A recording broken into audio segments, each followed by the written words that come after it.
Basically क्या होता है, जनवरी 1990 में, I am cutting short the things because of time, जनवरी 1990 में क्या होता है कि वहाँ पे एकदम से पूरी की पूरी स्टेट मशीनरी पैरालाइज हो जाती है। मस्जिदों में नारे लगते हैं, पंडितों को बोलते हैं यहाँ से भाग जाओ, नारे लगते हैं कन्वर्ट, लीव और डाई, यहाँ तो मुसलमान बन जाओ, कन्वर्ट हो जाओ, यहाँ से निकल जाओ, नहीं तो फिर मरने के लिए तैयार हो जाओ। और साथ में बड़े शर्मनाक नारे लगते हैं कि पंडितों को जाने दो, अपनी माँ बहनों बेटियों को हमारे पास छोड़ के जाओ। तो इस तरह की जो गड़बड़ चल रही थी, तो यहाँ पे अगर स्टेट एडमिनिस्ट्रेशन कोई इसकी कॉग्निजेंस नहीं ले रही है, there is a elected government which is of course rigged elected government of Farooq Abdullah, वो इसकी कोई कॉग्निजेंस नहीं ले रहा है, तो यहाँ पे एक फ्री फॉर ऑल मिल गया।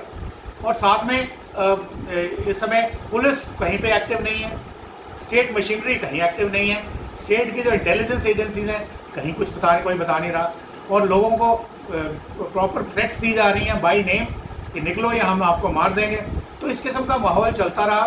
तो तकरीबन 12 जनवरी से there was no state machinery on ground. और फिर क्या होता है कि 18 तारीख को फारूक अब्दुल्ला साहब लंदन भाग जाते हैं, और स्टेट गवर्नमेंट जो है और सेंट्रल गवर्नमेंट जो उस वक्त वीपी सिंह साहब की गवर्नमेंट थी, उनको बताया जाता है कि ऐसे ऐसे हुआ है। तो वो उन्होंने जगमोहन साहब को दोबारा गवर्नर देके बना के भेजते हैं।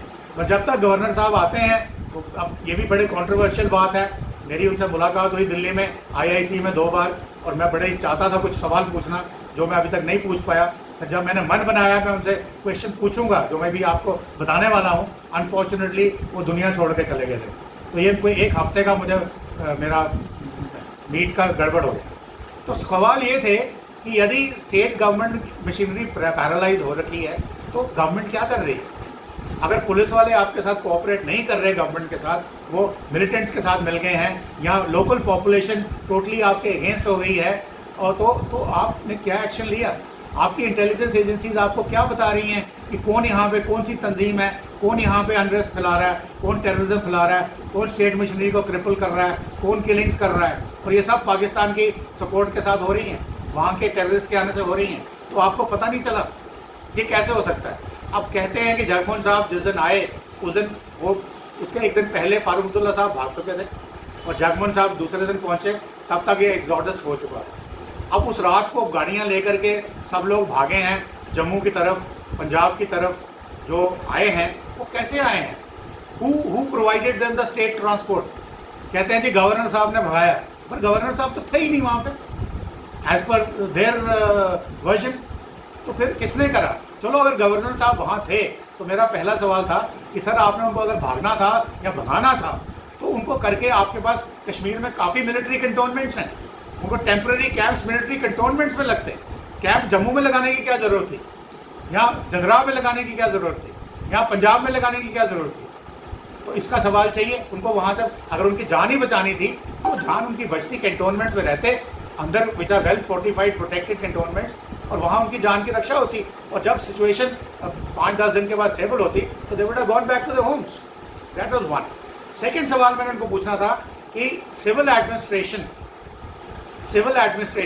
There is something called, army में एक होता है एड टू सिविल अथॉरिटीज। ये भी कॉन्स्टिट्यूशनल प्रोविजन है कि आर्मी जो एक्सटर्नल थ्रेट के लिए बनी हुई है, अगर इंटरनल एडमिनिस्ट्रेशन को कोई प्रॉब्लम आ जाती है और उनकी पुलिस की जो फोर्स है वो फेल हो जाती है, तो they can call the army for help. अब calling the army for help जो है हिंदुस्तान में बाकी कंट्रीज की तरह नहीं है कि आर्मी को इशारा करेंगे तो वो दंदनाती गोलियां चलाती हुई भूनती भानती लोगों को मारती आ जाएगी। नो, ये एक प्रॉपर प्रोसीजर है जिसमें deputy commissioner of the state और district is suppose to requisition the army, उसका पूरा लिखा प्रोसीजर है।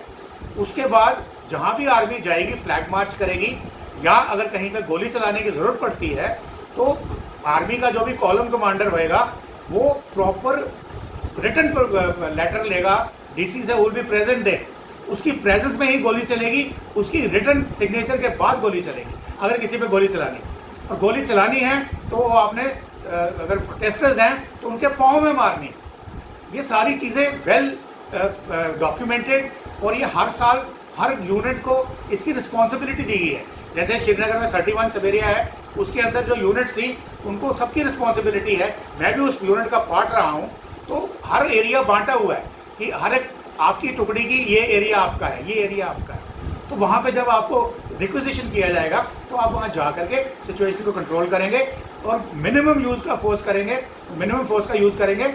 और अगर गोली चलानी है तो पैर में चलाएंगे, और वो भी डिस्ट्रिक्ट मैजिस्ट्रेट के रिटन ऑर्डर पे उसकी प्रेजेंस में चलाएंगे। तो ये प्रोसीजर्स हर साल प्रैक्टिस होते हैं। तो ये रिक्विजिशनिंग क्यों नहीं की है? तो मुझे बोला गया कि रिक्विजिशन इसलिए क्यों नहीं की, क्योंकि वहां पर डिस्ट्रिक्ट कमिश्नर था ही, डिप्टी कमिश्नर था ही नहीं, डिस्ट्रिक्ट एडमिनिस्ट्रेशन थी नहीं। तो अगर डिस्ट्रिक्ट एडमिनिस्ट्रेशन नहीं थी, वो भी चलो मास्टर्स के साथ मिल गए, लोकल पॉपुलेशन, क्योंकि लोकल पॉपुलेशन को ये विश्वास दिला दिया गया था कि देखिए independence is around the corner. बस आज आप अगले 2 दिन के बाद आप इंडिपेंडेंट हो जाएंगे, हमारा अपना यहाँ निजाम होगा।